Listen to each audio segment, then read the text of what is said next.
नमस्कार, स्वागत है आप सभी का। मैं हूं आपके साथ कुमार कुणाल धीरज। छत्तीसगढ़ के दौरे पर गृह मंत्री अमित शाह हैं। एयरपोर्ट पर पहुंचने पर केंद्रीय गृह मंत्री अमित शाह का सीएम विष्णुदेव स्वाय ने स्वागत किया। इस अवसर पर उप मुख्यमंत्री विजय शर्मा, उप मुख्यमंत्री अरुण साव, विधायक Kiran Singh Deo, DGP Ashok Juneja, collector doctor Gaurav Singh, SP Lal Ummed Singh सहित अन्य जनप्रतिनिधि और अधिकारी मौजूद रहे। दूसरे दिन 16 दिसंबर को सुबह में नक्सली हमले में वीरगति को प्राप्त 2 जवानों के परिवार से वह मुलाकात करेंगे। वहीं नक्सल ऑपरेशन में शामिल जवानों के साथ रात्रि भोज भी करेंगे। एक कैंप का भ्रमण भी करेंगे। एक रात रुककर LWUE बैठक में शामिल होंगे।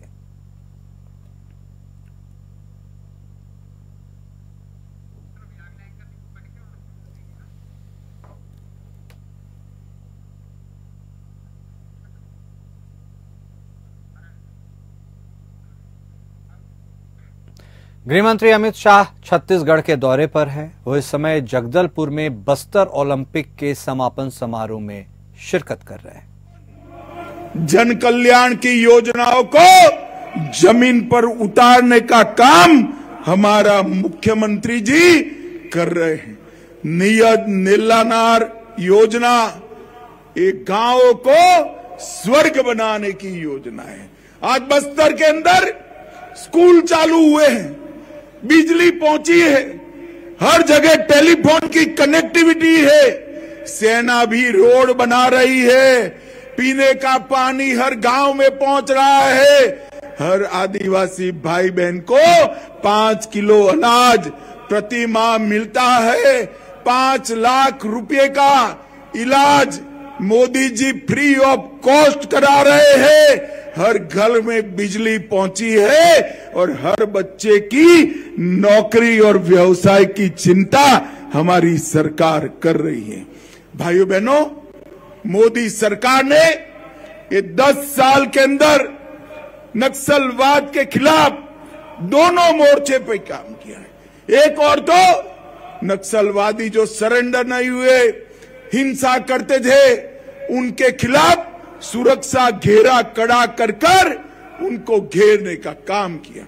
जो सरेंडर हुए उनको बसाने का काम किया और नक्सल प्रभावित क्षेत्र जो विकास से पिछड़ गए थे उनको विकसित करने का अभियान भी नरेंद्र मोदी सरकार ने चलाया है। और आज इसके कारण 1983 से जो नक्सलवाद से पीड़ित क्षेत्र था उसमें सुरक्षा बलों के मृत्यु में 73% की कमी आई है और नागरिकों के मृत्यु में 70% कमी आई है। मैं फिर आज इस बस्तर की भूमि पर कहकर जाता हूं कि 31 मार्च 2026 को इस देश की भूमि पर से हम नक्सलवाद को पूर्ण रूप से समाप्त करने का काम करेंगे और यहां पर विकास होगा। तो बस्तर में ओलंपिक के समापन समारोह पर केंद्रीय गृह मंत्री अमित शाह को आप सुन रहे थे। साफ तौर पर नक्सल के ऊपर और नक्सलवाद के ऊपर उन्होंने कड़ा प्रहार किया है। उन्होंने साफ तौर पर कहा है कि जिस तरह से छत्तीसगढ़ में मुख्यमंत्री विष्णुदेव स्वाय के नेतृत्व में सरकार काम कर रही है, उसमें विकास की राह पर प्रदेश बढ़ रहा है। और ये तस्वीरें हम आपको उस उपलक्ष्य की दिखा रहे हैं जहां पर केंद्रीय गृह मंत्री अमित शाह भी मौजूद रहे हैं। यह कार्यक्रम स्थल की तस्वीरें हैं। 1 साल के सरकार के काम को गिनाया गया। छत्तीसगढ़ की यह तस्वीरें हम आपको दिखा रहे हैं जहां पर ओलंपिक 2024 बस्तर के समापन समारोह में केंद्रीय गृह मंत्री शिरकत कर रहे हैं। इसके साथ ही उनके बगल में छत्तीसगढ़ के मुख्यमंत्री विष्णुदेव स्वाय भी मौजूद है। वहां पर मौजूद तमाम युवाओं और प्रतिभागियों को उन्होंने संबोधित किया। उन्होंने कहा है कि छत्तीसगढ़ विकास की नई गाथा लिख रहा है। जिस तरह से छत्तीसगढ़ पिछड़ गया था और खासकर नक्सलवाद का उल्लेख करते हुए उन्होंने कहा है कि 31 मार्च 2026 तक नक्सलवाद की समस्या से इस क्षेत्र को बाहर निकाल लिया जाएगा और उस पर वह प्रतिबद्ध हैं। उन्होंने साफ तौर पर सरेंडर पॉलिसी के लेकर भी तारीफ की कि नक्सली जो सरेंडर कर रहे हैं उनको बसाया जा रहा है, वहीं दूसरी ओर जो सरेंडर नहीं कर रहे हैं उनको सुरक्षा चक्र में घेरा जा रहा है।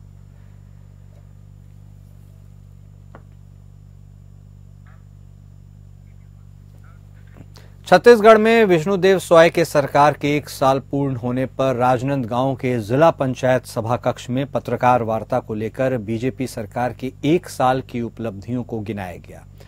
वहीं जिला पंचायत अध्यक्ष गीता घासी साहू ने कहा कि 1 साल में सरकार ने वादा पूरा किया है। 12 महीनों में छत्तीसगढ़ में विष्णुदेव साय के नेतृत्व में सरकार ने विकास का नया आयाम रचा है। मुख्यमंत्री ने जो वादा किया है उसे पूरा किया गया है। अंबिकापुर में हवाई अड्डे का शुरुआत हुआ है। छत्तीसगढ़ के किसानों को 3100 रुपए देने का वादा पूरा हुआ। महतारी वंदन योजना में 70 लाख महिलाओं को लाभ मिला। प्रधानमंत्री आवास योजना में 18 लाख लोगों को इसका फायदा हुआ। 5 शक्तिपीठ के कार्य योजना पर काम चल रहा है। इसके साथ ही श्री राम निःशुल्क अयोध्या दर्शन भी जो श्रद्धालु करना चाहते हैं वह कर रहे हैं। उद्योग नीति से अर्थव्यवस्था को बढ़ावा मिल रहा है। बीजेपी सरकार में सुशासन दिख रहा है। राज्य में विकास को बढ़ाने का काम भारतीय जनता पार्टी की सरकार कर रही है। पुराने समय में रामराज को ही सुशासन कहते थे। नक्सलवाद को खत्म करने में बीजेपी सरकार तत्पर है और नक्सलवाद खत्म भी हो रहा है। यहाँ तक कि जो स्कूल भी नक्सल एरिया में बंद रहते थे उन्हें भी खोलने की योजना बन रही है।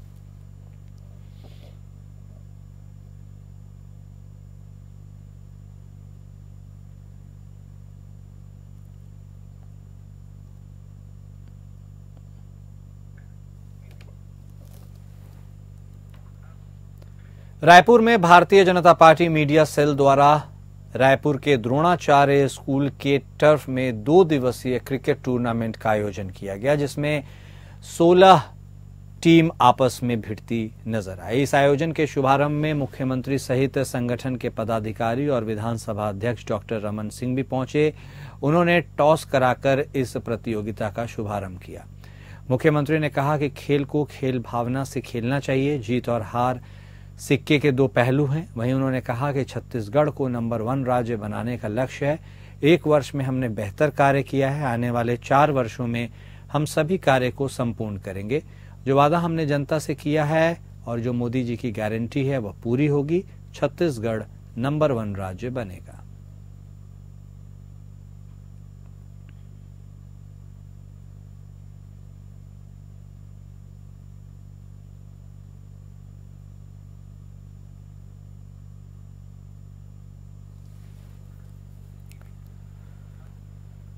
छत्तीसगढ़ के जांजगीर चांपा जिले में खनिज विभाग की टीम ने छापेमारी की कार्रवाई को अंजाम दिया। इस दौरान मौके पर से 1 जेसीबी मशीन, 3 हाइवा और 16 ट्रैक्टर्स को जब्त कर थाने के सुपुर्द किया गया है। लंबे समय से रेत के अवैध उत्खनन की शिकायत आ रही थी। वहीं खनिज विभाग की कार्यवाही से रेत माफियाओं में हड़कंप मचा हुआ है।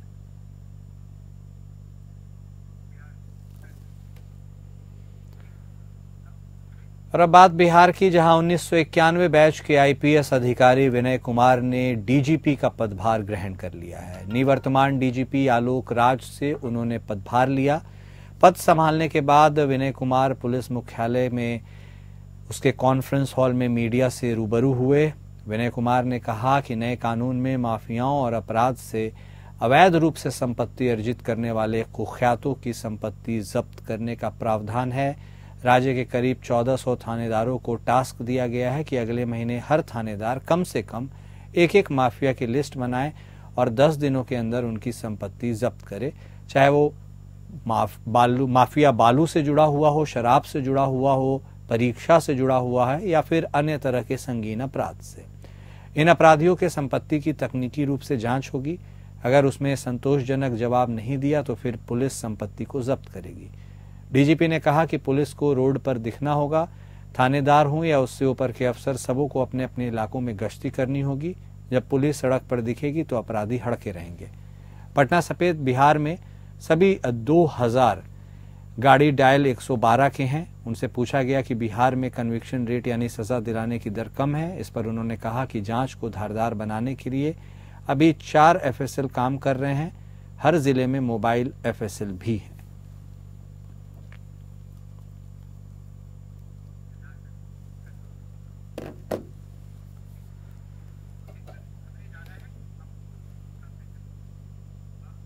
और अब बात झारखंड की, जहां बेरमो CCL BNK क्षेत्र के नए GM चितरंजन कुमार ने पदभार संभाल लिया। इस अवसर पर क्षेत्र के अधिकारियों ने उन्हें पुष्प गुच्छ देकर और अंग वस्त्र देकर सम्मानित किया है। नए GM कुमार ने पूर्व GM K रामाकृष्ण को अंग वस्त्र और पुष्प गुच्छ देकर सम्मानित किया। कुमार ने पूर्व GM K रामाकृष्ण का हेड ऑफिस स्थानांतरण होने पर पदभार संभाला है। नए महाप्रबंधक चितरंजन कुमार ने कहा कि इस क्षेत्र की उन्नति में निवर्तमान GM रामाकृष्ण साहब अपना काफी योगदान उन्होंने दिया है। उन्होंने इस क्षेत्र को काफी सजा के रखा है। उन्होंने सभी स्टॉक होल्डर्स के साथ बढ़िया रिश्ता निभाया है और क्षेत्र को आगे बढ़ाया है।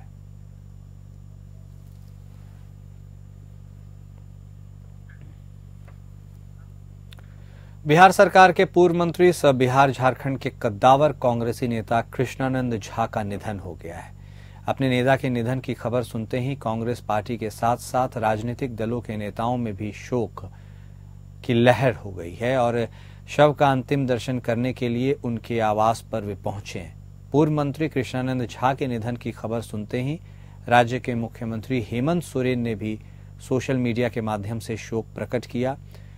एक्स पर पोस्ट करते हुए मुख्यमंत्री हेमंत सोरेन ने कहा कि कृष्णानंद झा जी बहुत ही सरल और सौम्य स्वभाव के व्यक्ति थे। आपको बता दें कि कृष्णानंद झा देवघर जिले के मधुपुर विधानसभा से लगातार 3 बार विधायक रह चुके थे और बिहार सरकार में मंत्री भी बने।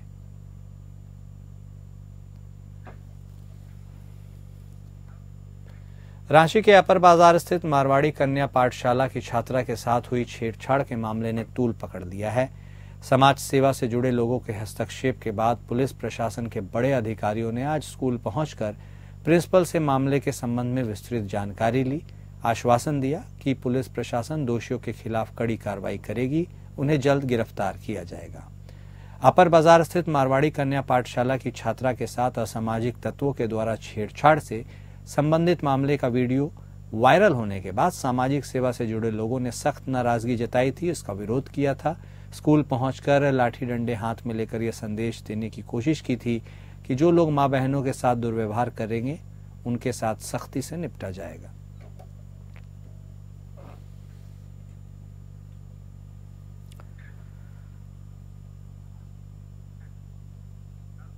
और अब खबर हरियाणा से, जहां पंजाब के DGP गौरव यादव और गृह मंत्रालय के निदेशक मयंक मिश्रा ने खनौरी बॉर्डर पर आंदोलनरत किसान नेताओं से मुलाकात कर उनकी मांगों पर बातचीत की। DGP ने कहा कि सरकार किसानों की मांगों के समाधान के लिए प्रतिबद्ध है और बातचीत के रास्ते खोलने की पूरी कोशिश कर रही है। DGP गौरव यादव ने बताया कि हमने किसान नेता जगजीत सिंह डल्लेवाल और अन्य प्रतिनिधियों से मुलाकात की, उन्हें मेडिकल सुविधाएं मुहैया कराई गई। उनकी मांगों को सुनकर समन्वय के जरिए मुद्दे को हल करने की कोशिश कर रहे हैं।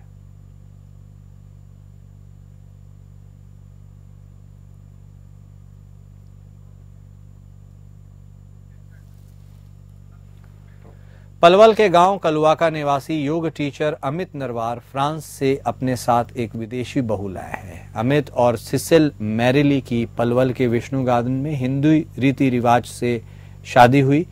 विदेशी बहू को देखने के लिए गांव की महिलाएं उनके घर पहुंची। अपने पति और ससुराल के लोगों के साथ विदेशी बहू ने हरियाणवी गानों पर ठुमके लगाकर सबका मन मोह लिया। दरअसल पलवल के कलवाका के रहने वाले 30 वर्षीय अमित नरवार की दोस्ती फ्रांस की रहने वाली सिसिल मैरिली से उत्तराखंड के ऋषिकेश में हुई थी। कोरोना काल से पहले 2019 में ऋषिकेश में अमित योगा टीचर की जॉब करते थे और सिसिल मैरिली ऋषिकेश में योगा सीखने के लिए 2 महीने का कोर्स करने आई थी। फिर दोनों के बीच प्यार हो गया और सिसिल मैरिली अपने कोर्स के बाद फ्रांस चली गई। कुछ दिनों तक ये लोग वीडियो कॉल पर बातचीत करते रहे और उसके बाद अंततः इन्होंने शादी कर ली।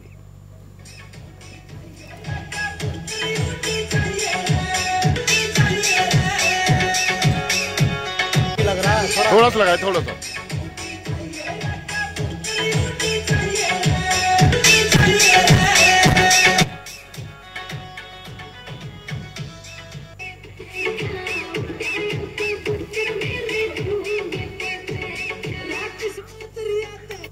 अतुल सुभाष सुसाइड केस में अलग रह रही पत्नी निकिता सिंघानिया, उनकी मां निशा और भाई अनुराग को आत्महत्या के लिए उकसाने के मामले में बेंगलुरु पुलिस ने गिरफ्तार किया है।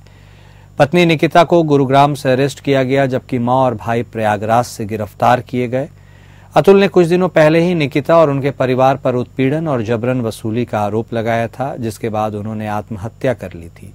सभी को अदालत में पेश किया गया, जहां से उन्हें न्यायिक हिरासत में भेजा गया है। बेंगलुरु पुलिस ने निकिता सिंघानिया के जौनपुर स्थित आवास पर नोटिस लगाया था। नोटिस में 3 दिनों में बयान दर्ज करने के लिए कहा गया था। इस बीच इलाहाबाद हाईकोर्ट में निकिता सिंघानिया, निशा सिंघानिया और अनुराग सिंघानिया की तरफ से अंतरिम जमानत के लिए अर्जी लगाई गई है।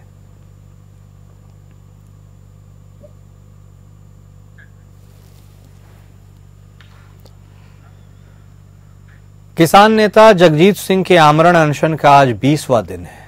जलाना से कांग्रेस विधायक विनेश फोगाट अपने पति सोमवीर राठी के साथ किसान नेता का हालचाल जानने खनौरी बॉर्डर पहुंची। किसान नेता जगजीत सिंह से उन्होंने मुलाकात की।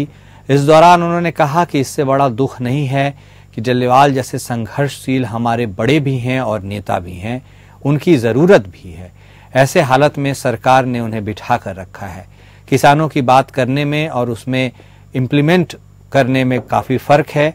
आज बुजुर्ग बैठे हैं, भूखे हैं, उनको कैंसर हो रखा है, उनकी पत्नी का भी देहांत हो गया है, फिर भी आज वे सबके भविष्य के लिए लड़ रहे हैं, बहुत संघर्ष कर रहे हैं। पीएम नरेंद्र मोदी ने राजस्थान के मुख्यमंत्री भजनलाल शर्मा को जन्मदिन की बधाई दी है। पीएम ने बधाई देते हुए कहा कि बीजेपी के कर्मठ और कर्तव्यनिष्ठ नेता और राजस्थान के लोकप्रिय मुख्यमंत्री भजनलाल शर्मा जी को जन्मदिन की बहुत बहुत बधाई। जमीनी स्तर पर कार्य करने का उनका लंबा अनुभव राज्य के चहुमुखी विकास में बहुत उपयोगी साबित हो रहा है। ईश्वर से उनके स्वस्थ और दीर्घायु जीवन की कामना।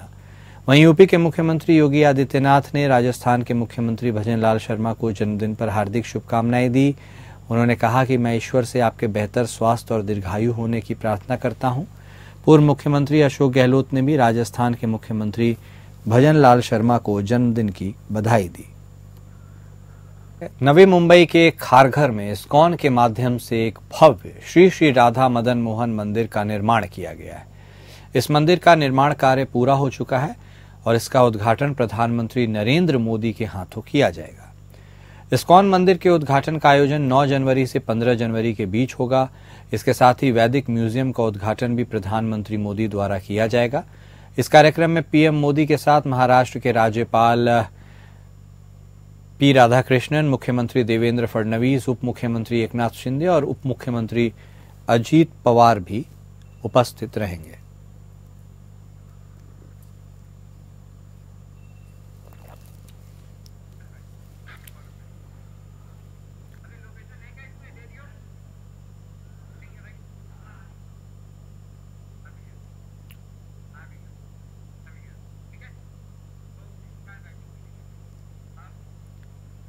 आए दिन मोटरसाइकिल चोरी की घटनाओं से जहां शहर के नागरिक परेशान हैं, तो वहीं पुलिस को भी ऐसी घटनाओं को काबू करने के लिए एड़ी चोटी का जोर लगाना पड़ रहा है। बाजारपेट पुलिस द्वारा 2 ऐसे मोटरसाइकिल चोरों को गिरफ्तार किया गया है, जिन्होंने न केवल बाजारपेट पुलिस की नाक में दम कर रखा था, बल्कि मानपाड़ा, कलवा और शांतिनगर भिवंडी में भी मोटरसाइकिल की चोरी की घटनाओं को अंजाम दिया। फिलहाल दोनों शातिर चोर अब पुलिस की हिरासत में है। पुलिस उनसे और अधिक पूछताछ में जुटी हुई है। बीते दिनों से बांग्लादेश में हिंदुओं और अन्य अल्पसंख्यकों पर लगातार हो रहे अत्याचार पर लोगों में रोष पैदा हो गया है। इसका विरोध किया जा रहा है और लोग प्रदर्शन भी कर रहे हैं। इसी कड़ी के तहत पंजाब के मोगा में भी जोगिंदर पाल शर्मा विश्व हिंदू शांति संगठन की ओर से शहर में रोष मार्च निकाला गया, जिसमें मोगा शहर के सैकड़ों अलग अलग हिंदू संगठनों ने शामिल हुए। मांग की गई कि केंद्र सरकार इस मुद्दे को गंभीरता से उठाए। वहीं इस मौके पर बांग्लादेश के प्रधानमंत्री मोहम्मद यूनुस का पुतला भी फूंका गया।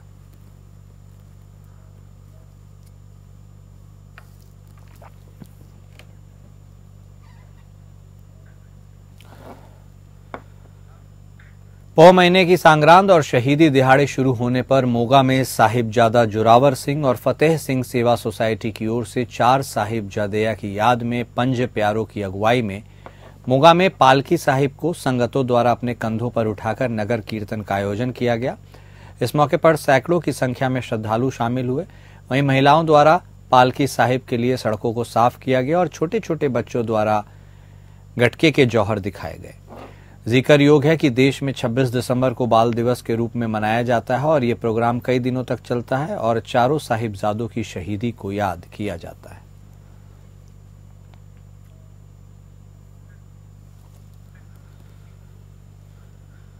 पंजाब के तरनतारन में स्कूल परिसर में दौड़ते समय अचानक दिल का दौरा पड़ने से 11वीं कक्षा में पढ़ने वाली एक छात्रा की मौत हो गई। ये घटना स्कूल में घटी, इसे कैमरे में भी कैद किया गया।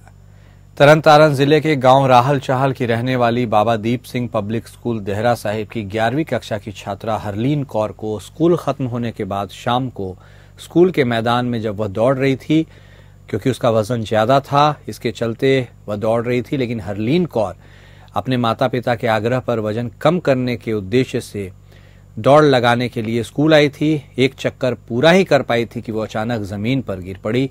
इस बीच स्कूल के मालिक गुरप्रताप सिंह पन्नू उसे अपनी कार के बैठाकर अस्पताल ले गए, जहां डॉक्टरों ने उसे मृत घोषित कर दिया। मौत का कारण दिल का दौरा बताया जा रहा है।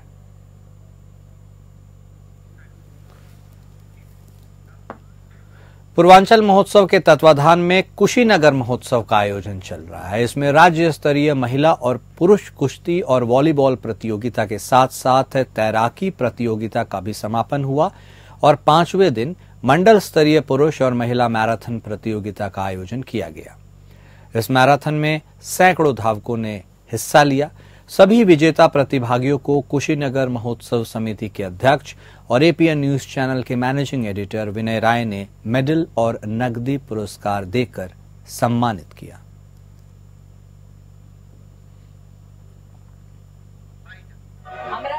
जहाँ तक इस मंच की व्यवस्था है, मैं संजय जी आपको 2014 से आप भी लगातार इस मंच के साथ जुड़े हुए हैं। कुशीनगर से इस मंच की हमने शुरुआत की थी। तुरपट्टी भी हमने कार्यक्रम किया, सेवा घाट किया, पडौना में भी विनय जी इच्छा थी लोगों को पडौना भी है। मनसा छापर में वो खेल को भी लेके गए और उद्देश्य सिर्फ इतना है कि कल के तारीख में अगर सरकार में महोत्सव का आयोजन करेगी, जिसके सामने मजबूरी होगी कि वो पर्यटन स्थल का चुनाव करेगी, या तो कुशीनगर करेगी या पडौना करेगी। बहुत विस्तार करेगी तो कुछ तुरपट्टी में कर देगी या पावानगर कर देगी, लेकिन न तो बरनाहा मोड़, न तो कोई, न वो अरौली दान जाने वाले। लेकिन वहाँ के लोगों का भी ये सौभाग्य होना चाहिए ये मंच ऐसा मिले जहाँ से अपना मनोरंजन कर सके।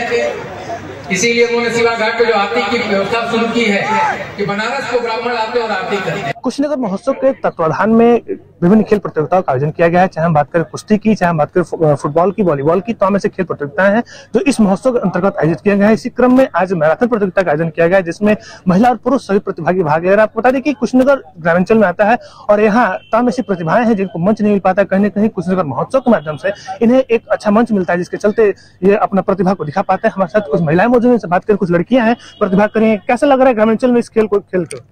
अच्छा लग रहा है और उत्साह है और मतलब हम लोग प्रेरित है कि महिलाओं को खेलने की मिल रहा है, तो अच्छी बात है और धन्यवाद है कि हम लोग को खेलने का मौका मिल रहा है। इस ग्रामांचल में कहीं न कहीं इस आयोजन को लेकर क्या कहीं खिला, जो महिलाएं हैं घर से निकल पाती हैं लेकिन अब यहाँ निकल के मौका मिल रहा है खेलने के लिए, क्या कहते हैं? ये कि मतलब हम लोग बहुत उत्साहित हैं कि गाँव से हैं और यहाँ पे आके अपना प्रदर्शन दिखाएंगे और रनिंग करेंगे। इससे बड़ा हम लोग क्या है। जो महिलाओं खेल की बात करें, कहीं न कहीं ये महोत्सव के माध्यम से आयोजन मिल रहा है, आप लोग को मौका मिल रहा है खेलने के लिए, उसमें क्या कहेंगे? मैं बस यही कहना चाहती हूँ कि हर जगह जैसे आज हो रहा है, मतलब हर जगह लड़कियों को मौका मिले कि आगे बढ़ती जाए। बस आप क्या कहेंगे? हम लोग यही सोचते हैं बस दौड़ने पे अच्छा रहे, मिल रहा है दौड़ने के लिए, दौड़ना चाहिए। तो इस पर इन बच्चों का कहना है कि इस महोत्सव के माध्यम से हमें अपने प्रतिभा को दिखाने का मौका मिल रहा है। कहीं न कहीं यह एक प्रतिभा की एक अलग पहचान मिलेगी और लोग कहीं न कहीं इस जो महिलाएं हैं घर में रहती हैं वो बाहर निकलकर प्रतिभा दिखा पा रही हैं, तो कहीं न कहीं ये महोत्सव के लिए एक अहम बात है। राजकुमार गिरी, एपी न्यूज, कुशीनगर। बुंदेलखंड के महोबा जिले में सरकारी मूंगफली खरीद केंद्र में किसानों के नाम हो रही धोखाधड़ी पर एसडीएम ने ब्रेक लगा दिया है। केंद्र प्रभारी और बिचौलिया और व्यापारियों की साठगांठ की पुष्टि होने पर एसडीएम ने बीते दिनों खरीदी की गई हजारों क्विंटल मूंगफली के सत्यापन पर रोक लगा दी है। साथ ही प्रशासन को गुमराह कर किसानों की मूंगफली खरीद में हुई धांधली से नाराज एसडीएम ने केंद्र प्रभारी को जमकर फटकार लगाई है और कड़ी कार्रवाई के संकेत दिए हैं।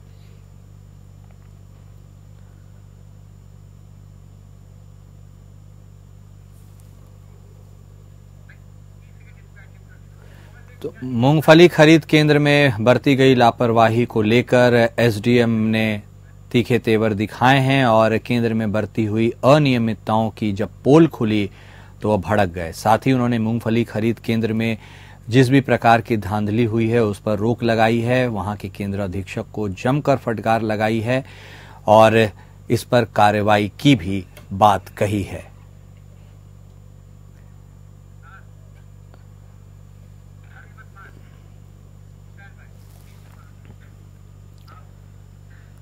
कासना कोतवाली क्षेत्र अंतर्गत सिरसा गांव में किराए पर रहने वाले युवक की धारदार हथियार से हत्या का मामला प्रकाश में आया है। सोने के दौरान उसका गला काट दिया गया और हत्या की घटना को अंजाम दिया गया। पुलिस की जांच में पता चला है कि घटना के बाद से युवक की पत्नी फरार है। प्रथम दृष्टया पुलिस का शक पत्नी पर ही है। पुलिस इस मामले की गहनता से जांच कर रही है।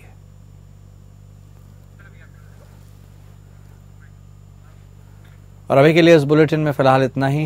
नमस्कार।